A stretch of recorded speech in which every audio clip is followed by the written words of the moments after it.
Hey guys, today we are in Volkswagen with MIP2 infotainment system and highline rear view camera.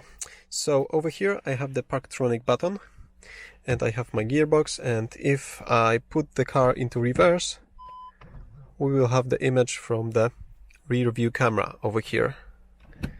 But if I press the parktronic button we will just hear the beep, but nothing happens on the display. I will show you how to fix this simple issue over here with OBDeleven. And once again you need the rear view camera in high version, so with dynamic lines and different parking modes.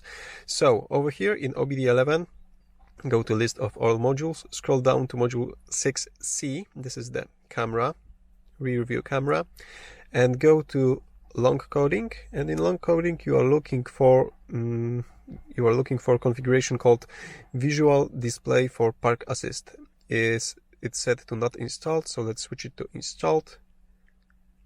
New coding was sent to the camera, and I believe right now if I just press this button we will have image from the camera on the display, and as soon as I press it again we are back to normal operation mode.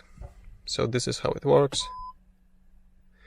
And just to confirm that the reverse gear still works, yeah, it still works. And over here you can see, well, maybe with reverse, over here you can see that those lines are yellow. If they are green you have the low line camera and you don't have those parking modes which I have over here.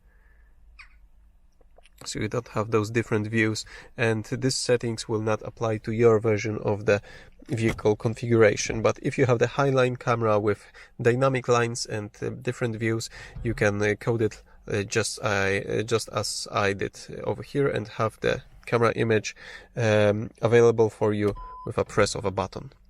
Okay, so that's it. In the description below this video you will find a little bit more details about this procedure, as well as link to OBDeleven if you want to get one. Thank you for watching and see you soon.